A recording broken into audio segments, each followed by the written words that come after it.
Good evening, everyone, and welcome to the Bonnie Osler Community Room.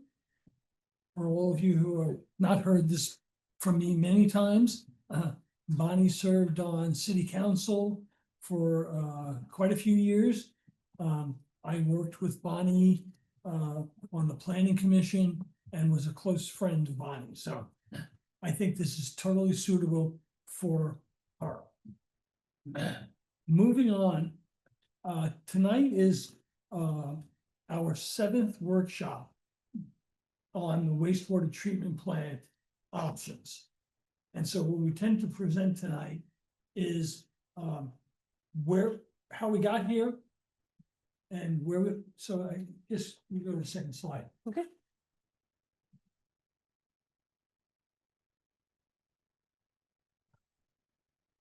So we're gonna go through the drivers of the project, how we got here, options, cost comparisons, customer impact, and next steps. And there will be a point at the end for public comment. So what we are gonna ask is that public comment come at the end, and we'll give 5 minutes to everyone to speak. And if you've already spoken, or then you have to wait until after everyone else has spoken. And if you agree with a prior comment, we appreciate it rather than repeating it, just to say, I agree with. This way we can kind of keep things concise and moving. So next slide. Mhm. So the drivers for the project. The facility is located in a floodplain. The base elevation of the ground is approximately 6 to 7 feet. The mitigation team, which was led by Presley, had determined that the minimum elevation for any critical hardware that the BPW operates. This is not for everyone, but the critical infrastructure that we operate should be at 11.64 feet. And so the current baseline of the infrastructure of the plant is actually at about 9.5, 9.6, somewhere around there. And so the current plant where it sits will be inundated during a coastal event and with sea level rise. And if you haven't looked outside lately, these are becoming more and more frequent. So, it's important that we get ahead of the game and take a lesson from Melissa. Stay away, and making a decision so that our infrastructure is safe.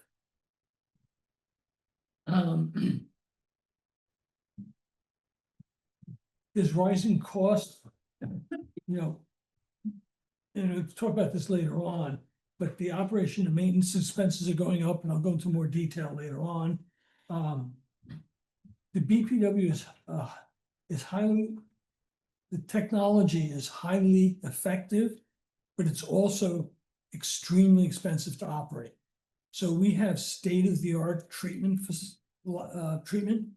but with it comes an extra cost. And we'll talk about that a little bit later on. So next slide.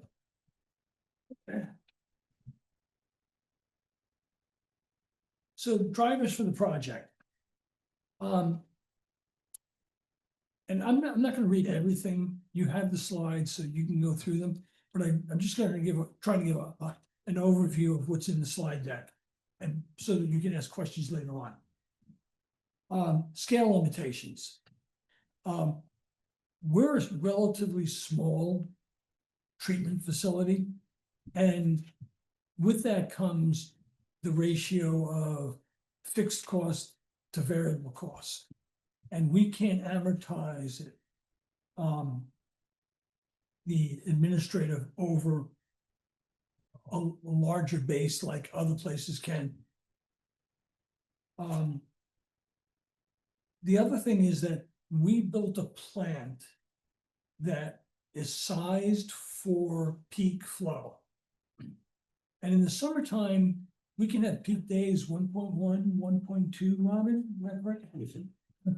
And in the wintertime, our flows are about half of that. So the plant is not being utilized. Now, we are accepting flow from the county to offset that. But the plant, if you take a city, their flows are relatively constant.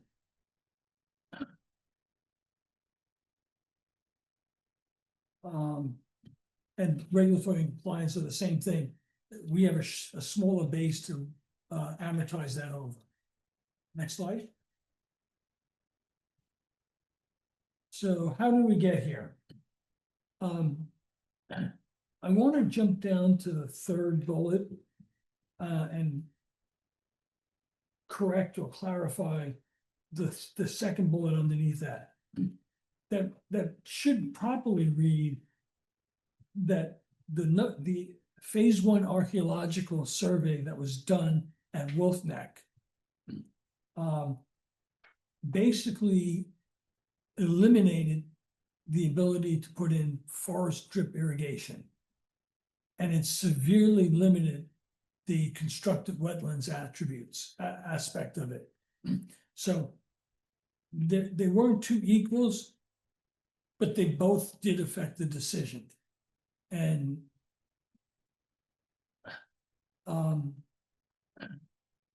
so we've been working for 4 years on finding the right solution. We had 7 workshops, as I mentioned. The many options presented have been narrowed down to 2, which we'll go into more detail in. And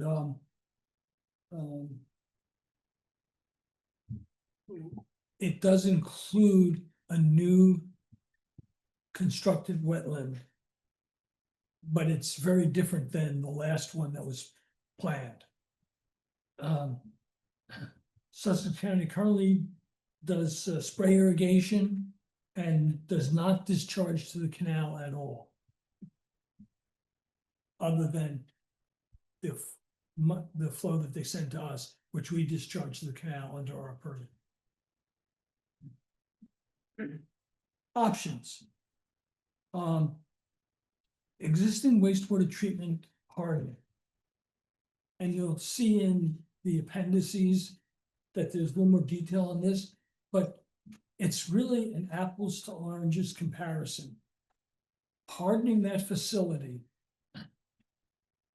against sea level rise is one thing, but there's no way of hardening a facility that close to the ocean from storm surge, hurricanes, and that aspect.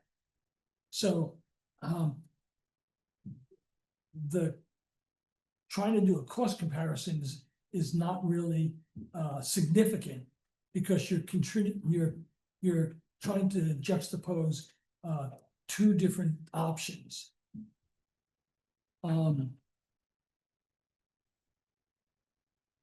So the other option, and so you see the next options aren't even in the ballpark. Those involve us building our own new plant, buying land, piping to and from it, and still discharging to the canal. And they're all in the $150 million range, which is not only not cost effective, it's not, there's no way of doing it. I mean, the impact on the customers would be astronomical. So the 2 options are send the flow to Sussex County and having them discharge to the canal, or sending the flow to Sussex County and them constructing a wetland to do tertiary or enhanced polishing of the water. Now, that last phase, enhanced tertiary treatment, really means nitrogen and phosphorus removal. It is not the primary treatment. So you still have to meet the state DENREX permit at the discharge of the plant. And then to further clean the water before it's discharged into the canal, or the back bays, it would run through a wetland that would pick up all of the phosphorus and nitrogen, or most of them, I should say.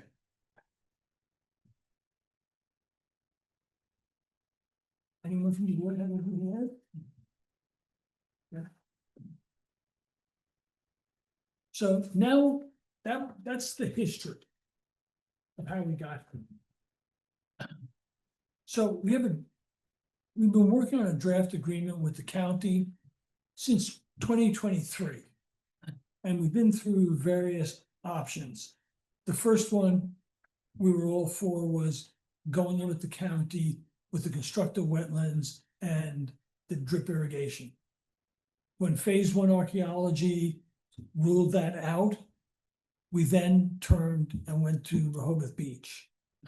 We spent a little bit over a year in negotiations with Rehoboth Beach, and Rehoboth Beach decided to reject our offer and move on their own. So the draft agreement now has the BPW and Sussex County going together, and all the wastewater from BPW will be sent to Sussex County's Wolf Neck facility. The 2 Lewes pump stations, pump station 4, which is the one right next to the bridge on the mainland side of Savannah Bridge, and pump station 8, which is the one that is out by where the this and that shop used to be, right in front of the treatment plant. Those 2 pump stations are the main pump stations for us. They currently pump to our wastewater system. Sussex County would take those over, rebuild them, and pipe them to Wolf Neck. The treated effluent will be, the Wolf Neck facility will be upgraded with tertiary treatment to treat 4 million gallons a day. And that's our flow and what Wolf Neck currently takes, and the county is definitely working on trying to get people off of septic. So this is not necessarily driving new growth. The new growth is, and Hans, you can correct me here, the new growth is really south of 24 and is going to South Coastal and the treatment plants down there. So it's not really facilitating growth in the area other than what county council approves. Is that correct, Hans? It will take a few minutes to answer the questions, so we can hold that for later. Okay.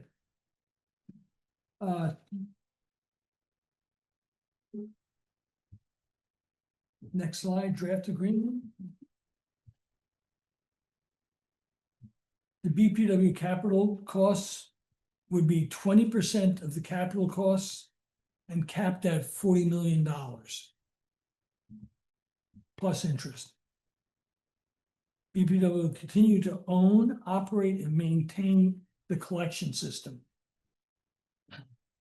BPW will continue to be the sole point of contact for the customers.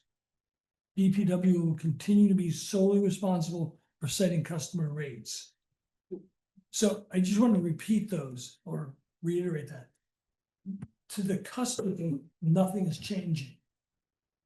Just like we deal with our contract operator in treating, we would be dealing with essentially a contract operator, the county, down the line. But everything from an interface perspective remains with us, especially grade setting. Due to our Kimberly our finance manager. So, Sussex County was responsible for decommissioning the existing BPW plant and restoring the land to a greenfield site. And we talk about that a little bit later on, but it's basically demolition, removing the concrete and the infrastructure and returning it to open space.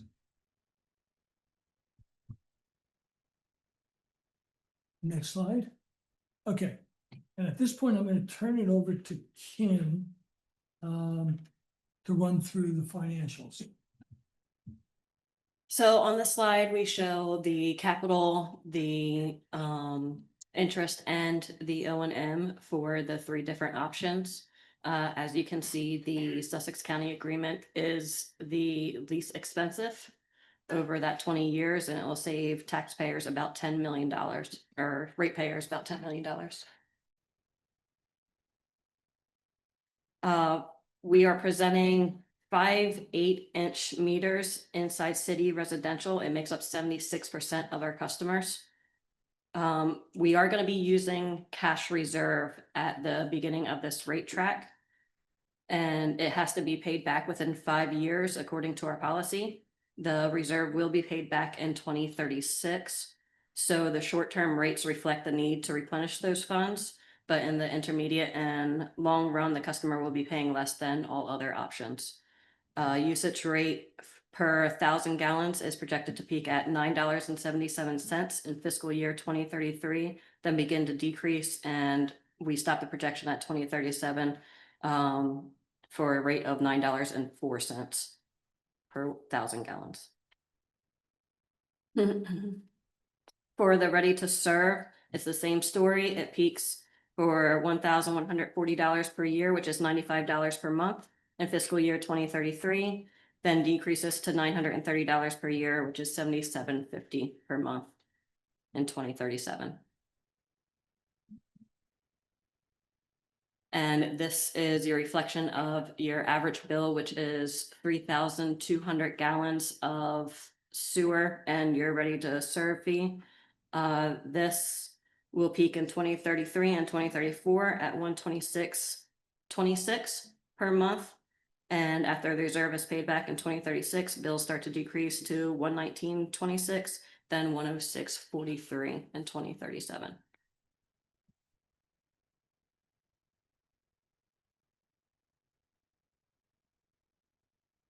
Okay, factors influencing our decision.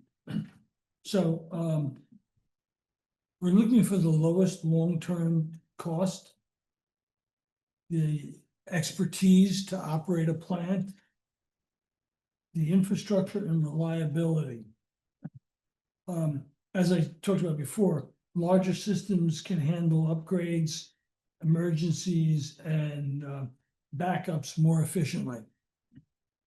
Environmental risk and resiliency, it reduces the risk of flooding, storm surge, damage to the facility by moving out of where we currently are to Wolfneck.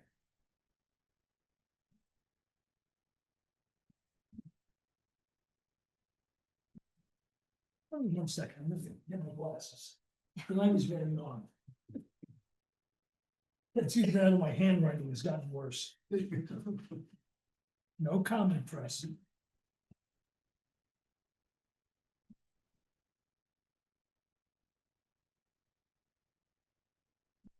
I was always told I should have been a doctor before my handwriting. Okay. Sussex County will complete the capital improvements and to bring the plant up to 4 million gallons a day, and will accept all treated wastewater discharge from Lewes. The property is going to be returned to undeveloped conditions, free of all buildings, foundations, footings, utilities, and above and below ground improvements, as well as free of hazardous substance and debris. So this is what we were talking about before on the greenfield. So greenfield isn't a legally defined term. So we felt it was needed to put the details in here on what we're doing. And this will allow the property head to be used for whatever. And as I said, BPW will continue to own, operate, maintain, set rates for Lewes.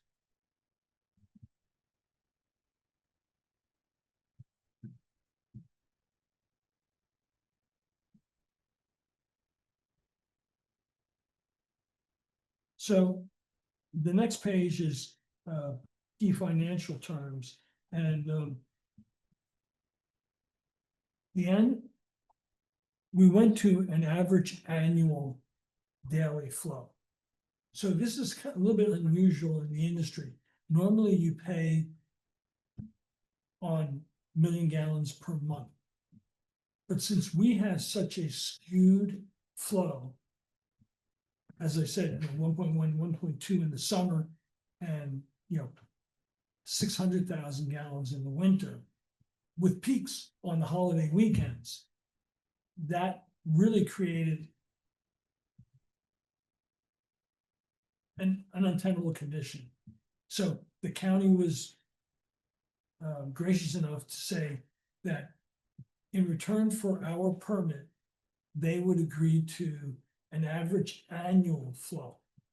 So it basically, if you take every month and add it up, we're limited to 0.8 million gallons per day.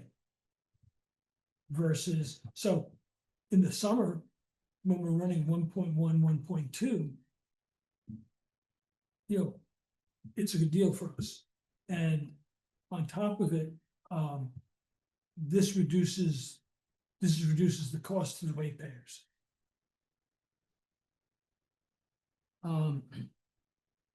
So the next two, I'm going to turn back over to Kim. Yeah.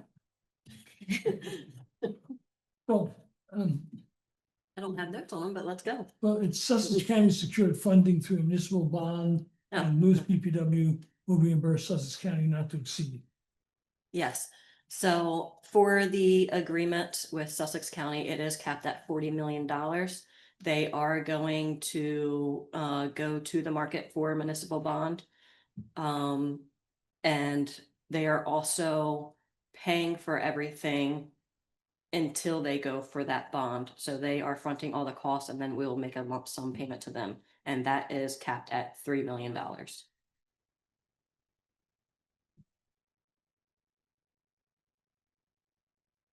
Oh, sorry, the operations and maintenance is capped at 25% for the first 5 years, and then 20% following that as they get more flow in and we Yeah, are so less. in the beginning, we're going to be a higher percentage of the flow into Wolf Neck.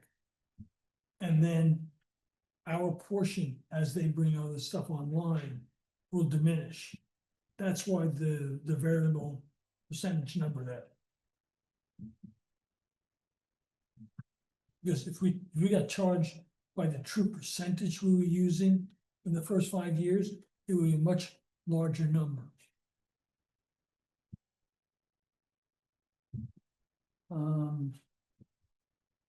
Draft agreement, key terms. Some of this is kind of in the weeds, but we're gonna put meters in at pump station 4 and 8 to record the flow. And any unmetered flow, there are several communities outside of Lewes that we treat, but we don't have flow, they don't go through a pump station. So those are calculated on EDUs, which is 250 gallons per EDU per dwelling unit. And an EDU stands for equivalent dwelling unit. So it's a way of, because otherwise what we'd have to do is meter those flows. That would be much more costly. Well, it might be more accurate. It would be much more costly than doing it by EDU.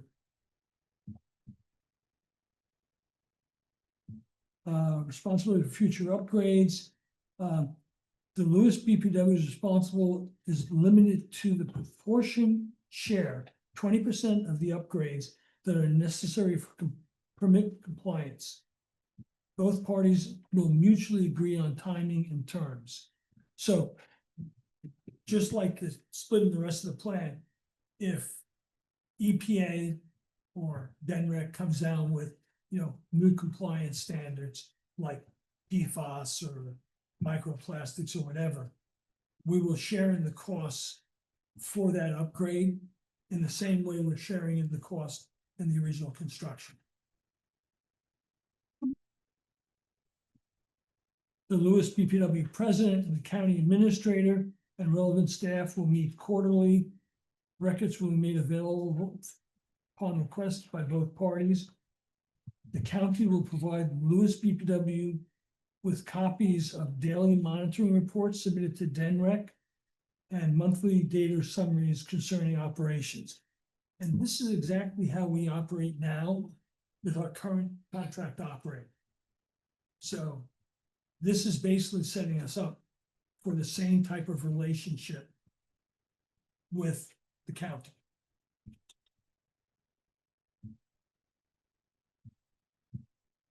Next steps.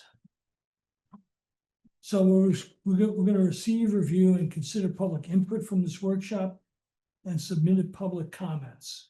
And this will be a continuous topic on our board meetings.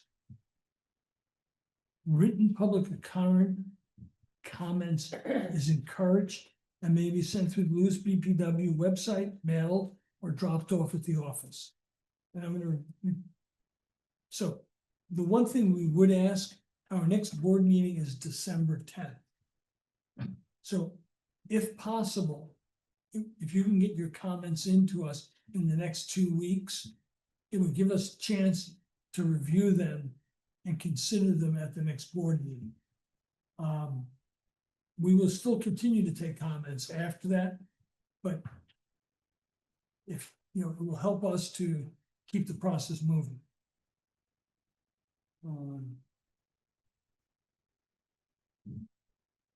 And the draft agreement will be posted before the December 10th meeting. Assuming a positive,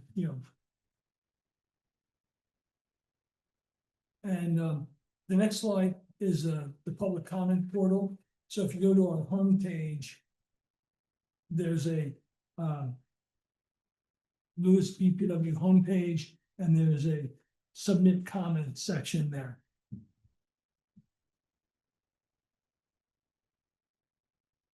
Okay.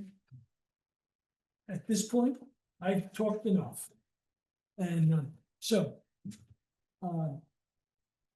set some guidelines for the comment period. I'm gonna set the comments at 5 minutes. And if we actually be, as clear and concise as you can be, hopefully more than I am. Secondly, if someone else has already said what you believe, we encourage you to get up and say, I agree with, but not necessarily repeat it all, just to keep things moving. And before we allow anyone to have a second round, everyone has to go first, so.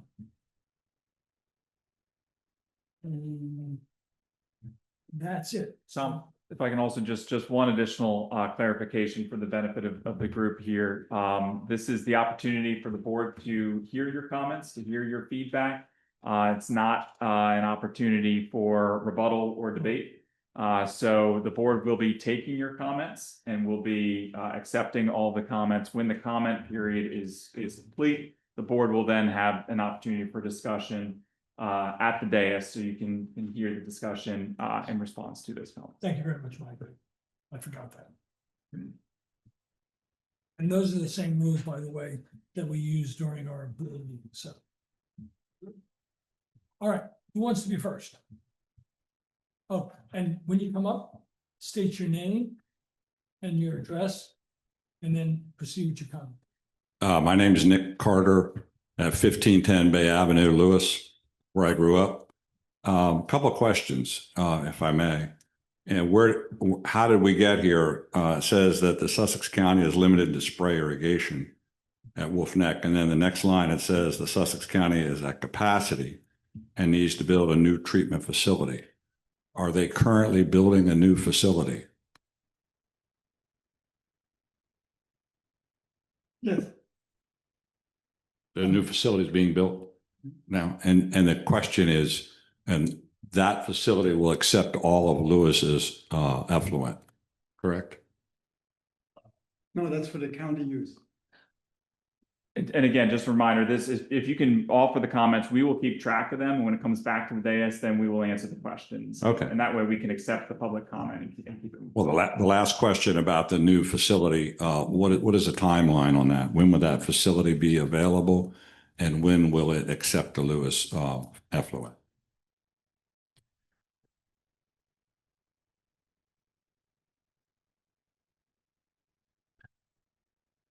Thank you.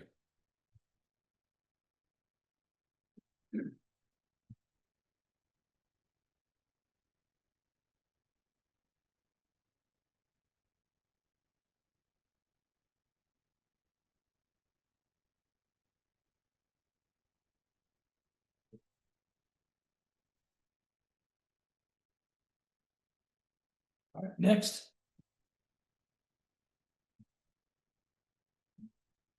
Anyone else?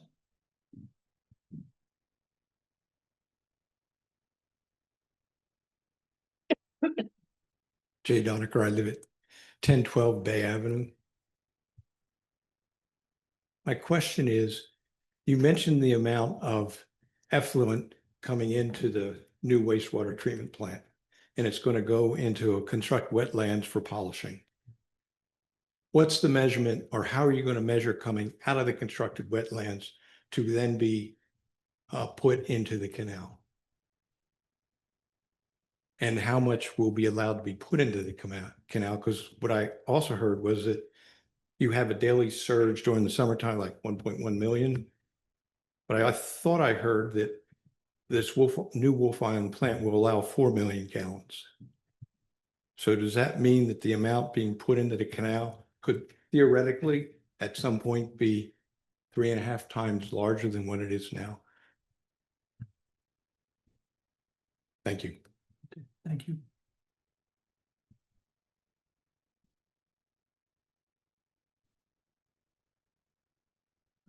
Next.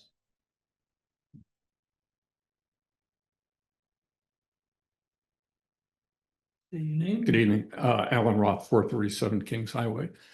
I have a two-part question. The first is, I think you mentioned a 20-year bond issuance.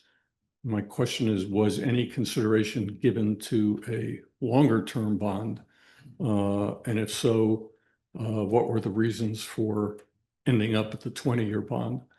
The second question is, I was trying to understand, I was trying to listen carefully to the discussion of the rate impact. And I think I heard something about a 5-year reserve, and I sort of got lost in that conversation. So if you could go back over that, I would really appreciate it. Thank you.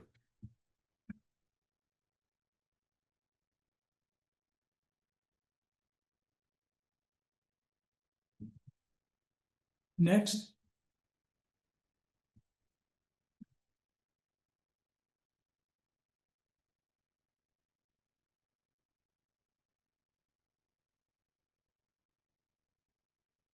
Diane Spillane, 408 Burton, new to the area, 30,000 foot question. Number one, I don't expect an answer today. I'm in flux and I have some. If I go in my kitchen right now, 408 Burton, turned on the spigot, put a glass of water in my glass and drank it, is it totally safe? No. This is about wastewater treatment. I understand that, but I'm concerned just about, I mean, water is water and wastewater treatment, I understand. And then I also heard that, I think you said something about bringing in a lot of population isn't affecting it. I probably misheard that because I came in late. Also, the third thing, is there a stipends that that Lewis, the county of Lewis gets from the state of Delaware to help with Sorry, what? an amount of money, of funding, any funding from the state to support some of this growth and some of the concerns about sewage? And that's, I just don't, different states have different percentages to support projects, and especially in an area that is growing so exponentially. And that really is one of my questions, to see how I hear about increases and all that, but sometimes people have to pay to just have say, I mean, it's dirty sewage, and it just has kind of come to my notification since I've been moved here, and I'm like flushing out hydrants and stuff, and it's all water, and it wastes, and water and waste, they just don't really go well together. So I was just wondering about, you know, what support we get from the state to make this great little town a little bit cleaner, if you will. Thanks.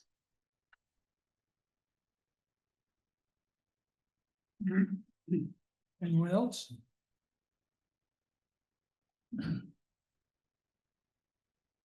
The floor recognizes Tim Ritzert from.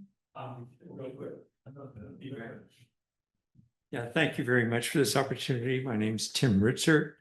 I appreciate the effort you've put into preparing the slideshow that you've provided us this evening.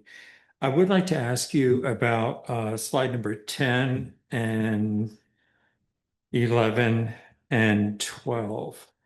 And what I'm focused on is the fact that you are highlighting the residential customer impact, but there's no disclosure about commercial or industrial. And I think it would be very helpful if we had an understanding of what those customers, what the impact will be for those customers, and also the derived benefit of those customers being part of the mix that you are serving. Thank you.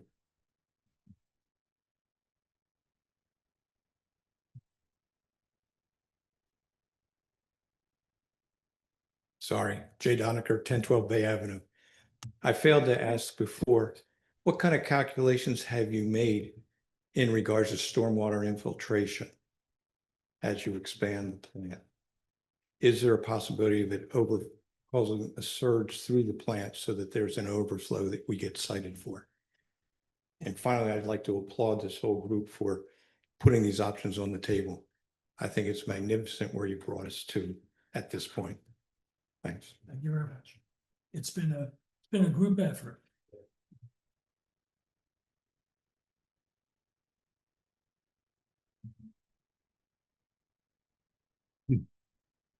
My name is Andrew Reynolds, relative newcomer with my wife to 51 Bay Breeze, right across the road. Just two questions. The first, as a general matter, the mapping is not clear to us, and it might be useful in your future presentation, which is very good, to show us the 30,000-foot view. Wolf Neck, we know where that is because we've bicycled by it and so forth. But I think the footprint of the future is the real question. How much of the expansion going on across the road, for example, and now Mitchell's Corner, where does the boundary of the watershed really end for the waste management treatment of Lewes? Because the development is significant within the Route 1 area on the east side here. The second is specific to slide 7, where you say the two Lewes pump stations, the BPW pump stations, will be reconfigured to pump to Wolf Neck. And they will be operated and maintained by Sussex County, which is great. But can they, I think I understood from you, Mr. Chairman, one is down here just beside the existing waste treatment facility near the bridge. I'm not sure about the other one, but can they be protected in the future against rising water and storm surge? Because if you lose your pump stations, you're in bad shape, bad condition, bad shape. I think that would do it for now, and thank you very much. compliments to the previous citizens. Anyone else? Going once, Anybody going online? twice? Yeah. Is there anybody online? Oh, good point. No.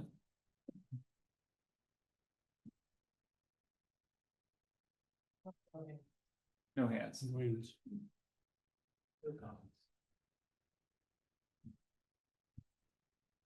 Okay. So there are a couple of these that I think we can clarify for the board's sake here. However you want to handle, I have them in order. If you just want to take them in order, however you want to go about addressing. Let's do it that way. I was gonna go skip around. It is your show, however you want to handle it. No, I was joking. Go on. I think the first question focused on getting an understanding of timeline and what is happening currently. Is there a facility currently under construction? What is the timeline of the new facility? Should this option go forward, what's the expectation on when it would accept Lewes effluent? And there was an issue with the capacity on that one Yep. also. So, in the discussions we've had, and everyone, correct me if I'm wrong. Tom, can you make sure you speak into the mic? Yes. The first one on timeline, we don't have a firm timeline yet. We're in the beginning phase. We've done a lot of design work up until now, but until we get the go ahead and the county knows that we're in, they're not, there's a limitation to what they can do. I think design work expressed a lot of time. Press. Yeah, I'm sorry. Don't You should clarify, we're not designing anything at this point. Well, I mean, there's been Right. conceptual design. Yeah, right. Yeah, conceptual design. And so the timeline is TBD. We're talking about 7 years, somewhere out there. So, don't hold me to it, and I won't be here at that point. As Press just pointed out, there's no, well, that's actually not true. There is some physical construction on the site, but it's not about the wastewater facility itself. Yeah, talk So, about it. so if I can ask Hans. to Yeah, I was just gonna say, get this us up might to be a speed. question for the county. So for the record, Hans Medloris, speaking for Sussex County on the questions. So the timeline, and Mr. Carter asked really a double question. What's the timeline for the new facility, and is the county building a current facility? So the county is building and significantly upgrading, increasing the size of the inland base facility. That speaks to the question earlier, where various flows go. So the county has the ability to shift all the flow back and forth between the inland base facility and the Wolf Neck facility. So the inland base facility is under construction, and it's going to be finished within the next 12 months. So we can shift a lot of the flow, essentially all the flow back and forth. Which is why I was talking about redundancy. Yes. And So- aspect. On the timeline, our chairman, or the chairman, was referring to is the timeline of construction for the Wolf Neck facility. And there's a couple of drivers, and the drivers were spelled out in the draft agreement. There's the canal study, which of course is somewhat impacted by the dredging and the delay of the dredging. So before we conclude the canal study, we cannot finalize certain design aspects. Secondly, there's the technology selection. So the board was very much interested to be participating in the technology selection. So that will happen at the same time the canal study is taking place. And thirdly, in order to clear some of the site issues, we need to have the archaeological investigation needs to concentrate, for example, on the constructed wetland area or some other areas which we may be impacting by construction. So these are all three pieces which will have to come together before we go into final design. So that's why chairman gave you this broad number of 6 to 7 years. So when you look at that from the real design aspect, if I may say to Mr. Carter, that would be really sort of limited to really a 2-year time. But then there's the permitting tail and the construction tail. So when you add it all together, I think chairman is pretty close to a 7-year, and we do believe that would be a reasonable number. And So- the other thing that's already been completed, that Mhm. is the electrical upgrade. To speak to the ongoing, if anybody knows and has been there, like this gentleman who's been biking by, you see some activity. We're upgrading the site to the ultimate electrical use. So it's going to get a service which can support the existing plant and the new plant. So that's under construction. Plus, we're also doing the biosolids removal, because all the biosolids, the old biosolids, have to be removed. So these are 2 legacy projects. One's looking forward, the electric, the other one is legacy. So these 2 are currently under construction at Wolf Neck. So if you ride by with your bicycle and look through the trees, you can see that. Okay, so I think the next one, moving on, was The next question really was getting into getting a better understanding on the measurement of the effluent and entering the facility. Specifically, the question is how is what is being coming out of the facility into the constructed wetlands being measured? And there was the question of is it 3.5 times larger than what it is now? Kind of give a sense of what is being treated and going. I think I heard the question differently. Because the measurement out of the plant is as submitted to DENREC every month. What I heard is that you wanted to know about the effluent discharge from the constructed wetlands. Is that correct, Jay? That's correct. Okay, so it was, and I'll let Hans speak to this also, but there's no way of measuring that because it's diffuse. And it's also not a permit limit because it's tertiary enhanced polishing. So, Mr. Chairman, let me jump in before you say something for the record, which may not be 100% accurate. okay, So the facility, any facility as it designed and operates, has what's called a point of compliance. And the point of compliance is upstream of any wetland discharge. So whatever happens downstream of the point of compliance is in addition to complying with the permit limitations. So currently, and many people misunderstand, the facility as it is today, as well as in the future, operates on the waste load allocation, which means each one of the waste loads. And for example, let's just take phosphorus. Phosphorus is a waste load. So there's a total phosphorus limit on the load which goes into the canal every given day. That's what it's called a TMDL, total maximum daily limit. So each one of the constituents has one of these limits. So we have committed, that's the joint we, committed to the state that the joint we will not ask for an increase of either one of the waste load allocations. So the future facility has to live within that framework of the existing waste loads. So having said that, the point of compliance determines whether we are within that square box. Whatever happens downstream of that is above and beyond, but it is not, it's a benefit for the environment, but it's not counted in the permitting world. It's a very complex issue. We have the same thing in our inland base permit. We have a constructed wetland, but it's not a permitted wetland. It is above and beyond the point of compliance. Does that answer your question? I think the key thing that Hans just said there was our waste load allocation for our plant at 1.2, 1.4 million gallons, they're going to comply with that waste limit for the 4 million gallons. It's not, we had this, there's a slide we had in one of the previous presentations.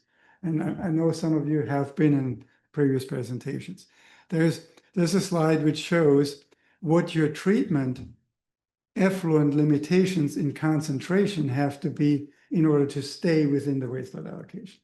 So if you wanted to go back, and all these slides and presentations are on the website. So that slide, you remember the one which showed the various scenarios? That's the slide you want to look at because it gives you the detail versus me just talking about it. Doesn't quite answer the question. How is the impact on the canal water going to be measured after it's been through the constructed wetland? Because we're all people who use the canal, and we want to be certain that it will be safe. And we want to be certain we're not going to read in the paper about how we get cited by the state. Well, I would go back to, since they're meeting our NRPDS permit, it's, nothing is changing there. Matter of fact, they're making it better. So if you're concerned about, if you're not concerned about the fact that what we're putting into the canal, then they're doing a better job, or the design will do a better job than that, because we're reducing the nitrogen. But we are agreeing that it's going to be a higher amount allowed with this plan. What I heard. Yeah, a higher volume, but the concentration will be lower. Because the waste load Well, is, that's good. yes, Personally, I think that's what our citizens need to hear. yes, So they understand that it's not just what's coming out of the plant that's being measured. There's an improvement occurring with the constructed wetlands. Yeah, Because sorry we're if I worried was- about the quality of water in the canal. That's the I'm sorry if I wasn't clear on that, but that's the whole thing with tertiary enhanced treatment is it's over and above the permits limits. And their permit limit is gonna be the same as our permit limit, even though it's, and as Barbara pointed out, it's a higher volume, but that's not the way permits are. Permits don't care about. If you can put 100 million gallons of pure water into the canal, and that's perfectly fine. But it measures each of the compliant E. coli, those type of things. In a nutshell, each concentration has to be lower than it is today in order to meet the waste load. That's in a nutshell. Okay. Mike, what's next? The next question was about the 20-year bond, and does it have to be 20 years? Was any consideration given to a longer term for the bond? So I'm gonna No, turn, let me, the current agreement actually says at the county's discretion based on response, not to exceed 30. So you just use 20 in your analysis. Yeah, so that was an assumption that I made, it's 20%. That if we can stretch it out to 30 to have that impact less at the beginning, that would be great, but this is and 20 that's years. once again, the next step will be finalizing the details. I mean, we've got fairly far along, but these type of things have been considered, and Gina and Kim will work through that. And I did try to present worst case scenario. And we're hoping for better. Well, who makes that decision about the length of the bond? Is that the county or is it? You're being pointed at, so Gene, I think, yes, Want to get the best rate possible. Right. So we're gonna get what we can. great, thank you. Next, that was Alan's question. Diana, I think is next. The next question I'm gonna group because I think there was a general question in terms of the impact on the ratepayer and how those slides came together. I think that also dovetails into Councilman Richard's question about commercial and industrial users as well. Just a little clear up confusion in terms of how the estimates and the impact on the Yeah, ratepayers. let me take the first cut at this though, Kim. Okay. We presented the residential, because otherwise we have industrial, we have commercial. I mean, we have all sorts of rates, and that would have just confused the situation. When looking at the bulk of our customers as being residential, we thought that was the best means to provide the information. And our rates and everything are up on our website. But we have specialty rates. For example, SPI Pharma only takes water. They do not generate, well, other than, actually, I don't think they generate any wastewater. Is that correct, Robin? What do They have a septic system. Yeah, they have They have their. a septic Yeah, system. septic, yeah. But they use the water that they take in the process, and it gets discharged back to the bay. So, we couldn't present a chart that had the impact on everyone and have it meaningful. Now I'll turn it over to Kim. And I also haven't noted that there is a question about the 5-year payback.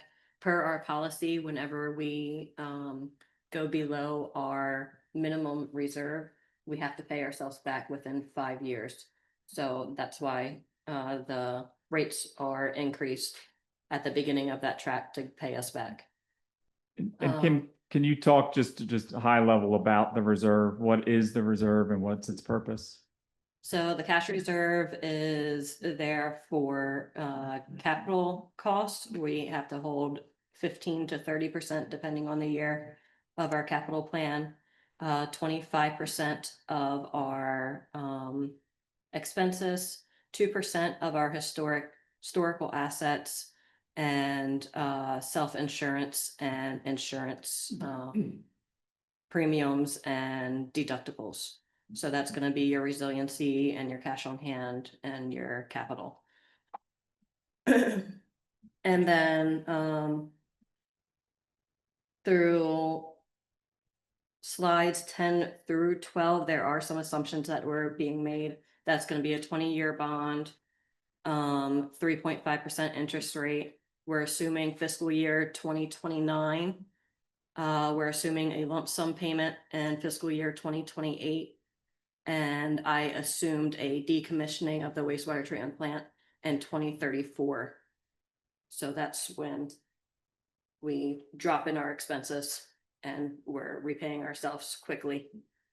And is it fair to say, I mean, obviously to present any kind of picture, you have to make assumptions, you have to make some estimations, and the choice is either to present nothing or it's to present something based on assumptions. And the decision was to present something so you can get a gauge of what that looks like, even if there are assumptions.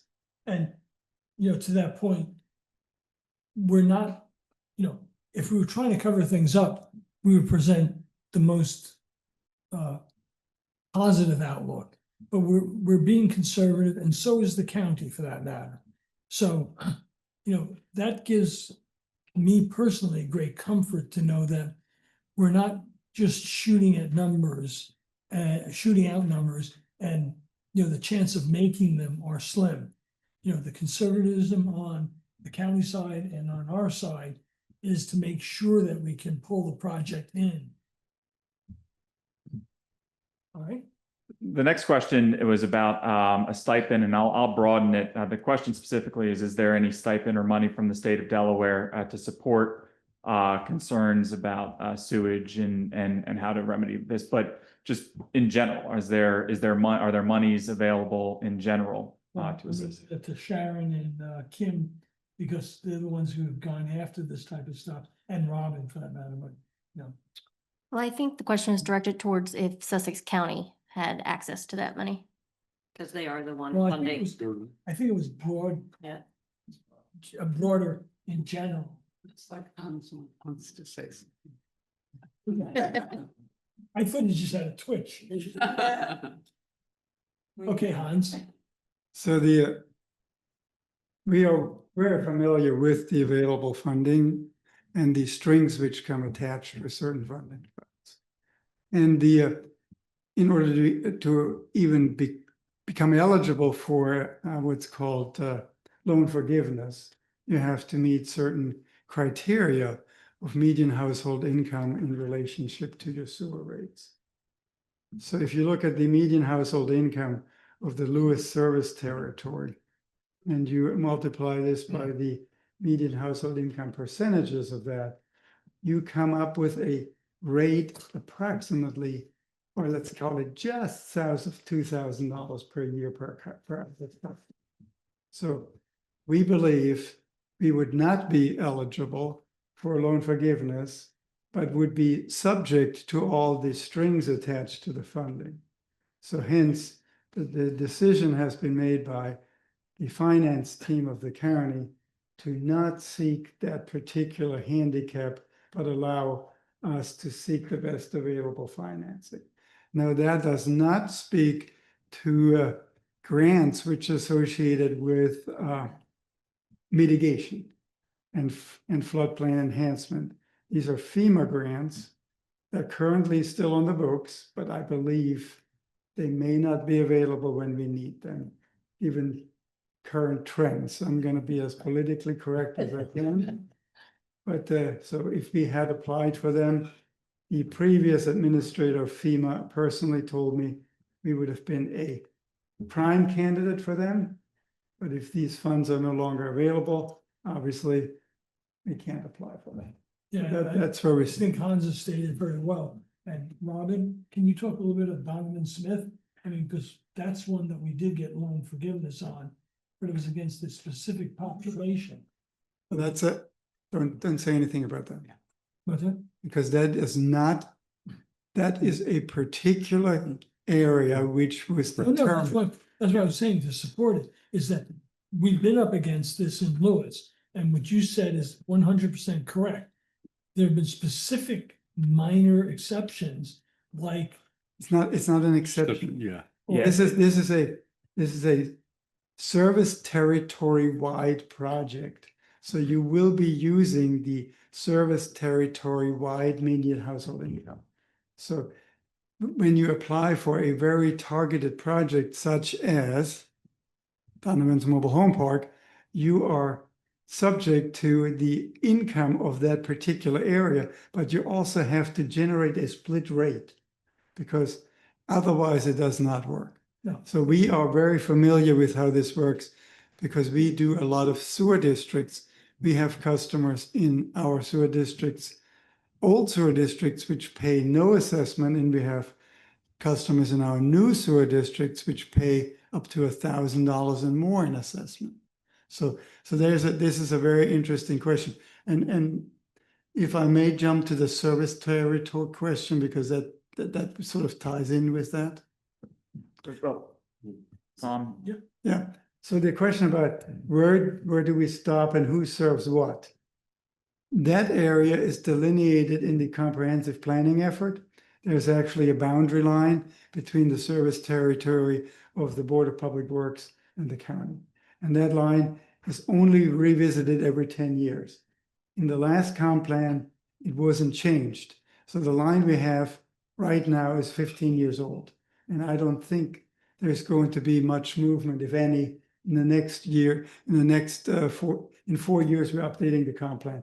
I do not expect that line to change. Is that on the website graphic? That will be it's on our comp plan. And if you click on that, you can see the service territory of And if that. you come into the office, we have a great big map that shows that. And there's occasional trading and then there's undesignated areas. So There's no more undesignated areas between the Lewes Board of Public Works and the county. no, but there's In other areas, yes. Because we haven't had the benefit of previous workshops, so. don't, Same here. no problem. But for things like that, the maps on the screen, actually, I don't even know, is it on the website? I don't think it is. No, but we got great big ones in the office, so. So the other one that Diana had was, is the water safe to drink? And I encourage you to come to our BPW board meetings. And, we discuss water quality and water all the time. We have up on our website, the last water testing is there. We do specialty testing if people have specific concerns. But, that's not part of this topic at all. I agree. Thank you, because I literally got here in the midst of pipelines being flushed out, came back down. I was like, whoa, and it seemed like, I'm used to kind of just coming up on. But, thank you, I'm glad you addressed that with me, because. I really appreciate. I'm sorry, I'm trying to lean by the column to see. No, I really appreciate it, I'm very pleased I made it down here tonight. To get back down here, my mother's in hospice, that's okay. So I came back down for the meeting and some other things. Okay. But, the staff of the BPW is extremely helpful. They've been So, me, so any questions you have to get up to speed, we'll be more than glad to address them. Thank you very much. Or you can send, go through me. Next, I think there was a question just about growth in general. You touched upon this in the presentation on how does growth, if at all, play into the wastewater treatment plant discussion. And I think Hans is going to correct. My favorite topic. I hate him. No, what the chairman was referring to earlier was the county has two service areas, one south of the inlet, Indian River Inlet and north. On the south side, the county and the town of Selbyville are the exclusive service provider for sewer. And when you look at our permit issuance, more than 50% of our permits are actually issued on the south side. And we have a large wastewater treatment plant which has been fully upgraded, the South Coastal facility. It's a 10 million gallon per day treatment facility. And it is taking that growth and is projected to be a 18 years left because it took us 2 years to build it. So on the north side, it's a much more, it's a patchwork of different service providers. So as I said earlier, the county, we can move all of our flow between our two facilities. Now we also send flow to 3 different other facilities, the Lewes Port of Public Works being one. We send flow to Rehoboth. We send flow to the artesian facilities. So we all exchange flow at various different points. So the service territory, which was formerly called West Rehoboth, that all goes to Wolf Neck. And that particular area is pretty built out. There's everything north of Mulberry Knoll, if you can sort of picture that used to come here and still does come here. But some of it goes to Lewes, some of it goes to Rehoboth. So the majority of our growth we see would be on the more southern part of that service territory. And I would say about half of that is going to artesian and the other half is going to inlet base. So that's sort of how it breaks down. And there was a question about I&I. We do have some I&I investigations ongoing in our world. The most intense one is in Henlope and Acres, believe it or not. And so we do look at one. We do have storm-related inflow. We do certainly have problems with the storm surges, especially in our low-lying collection areas. So it's a known problem. It's a known problem for the Lewes Port of Public Works on Lewes Beach, and it's a known problem for us in Oak Orchard. So these are the known unknowns. Yeah, so just following up on that point, because it was a little bit broader than that, and everything Hans said is 100% true. And we do our own I&I studies, and every month we look at I&I from our current treatment plan. What I would say is that we are undergoing a program to determine where the I&I is coming from, line pipes as necessary, or replace them if they're too far gone. But then the second question was about inundation of pump stations. Now, before we get to that, Tom, I think it might be important to let people know we don't have a mixed stormwater and combined system, stormwater and sewer. Stormwater system is separate. There are a lot of legacy cities and towns that combine both. So when you get a big rainfall, there tend to be overflows. And Lewes did historically have one, Yes. but it was separated. Chris, do you remember one? No, it's before my time. Yeah, so we don't have that problem. 1842? And just the recommendation is as best we can avoid acronyms. So just I infiltration and inflow and infiltration. This is to the question on stormwater Right. infiltration. So, so we're undergoing a program to bring our system up to speed on infiltration. And we've seen, Robin, an improvement of that over the years, right? Correct. When doing the relaying, like you said, a replacement of the piping as necessary. Yep. And manholes. Oh, that's what you said. Which are big. Pump stations. So we do have as part of our mitigation plan, you know, for example, if storm surge becomes 7-8 feet, the beach is going to be underwater.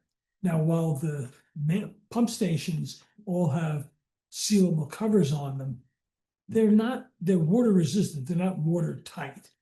So, you know, at some point we would have to we would shut down the flow because salt water going into a treatment facility is bad juju. That's not that's not an acronym. The bugs that are in the front of the plant are not salt water tolerant. So you could wind up losing the plant for weeks while you reinstate the right biological medium in the front. So, you know, there are things like that, you know, we hope we don't have to get to, but it's kind of out of our control at this point. Except that we do have a long-term plan for elevating our vulnerable infrastructure above 11 point. Yeah, but or hardening. Yes. So we do have that on our radar and we're working towards that. It's not going to really solve the problem on the wastewater side because people have first floor bathrooms, first floor showers. And so there's no way of really controlling that without shutting off the flow. Right. I have one. So this is very good, all moving and isolated. Just to correlate, if I might, and so you can defend the pump stations to a certain extent, but in a very high surge, you have to shut them off. Yes. Understood. And yet Sussex picks up the responsibility for pump stations in the plan that you are proposing, is that correct? Well, pump station 4 and 8 are not, pump station 8 would be elevated. So it was not vulnerable. Where is it? Sorry, and someone asked about the locations. So pump station 4, when you're going over Savannah Ridge towards the beach, is the one that's right on the right there. Pump station 8, which takes all the beach side, is right in front of the wastewater treatment plant. It's where American Legion Road and Savannah cross. There's a little dingy building, I hate to say, there. So those are the two main pump stations that the county would take over, rebuilding, hardening, and upgrading. Hans, may I just ask, are you confident in defending these two pump stations at some point? Because if you shut off the pump stations, you basically aren't moving sewage out of Lewes. We are very confident in these larger stations, but we both make utility decisions. If your entire collection system of let's say there's a number of pump stations on the beach, Lewes Beach. If the collection system is under 3 feet of water, these pump stations will not keep up and you will have to shut them up. But like this lady said, if you're under 4 feet of water at the beach, she will not be using her bathroom either.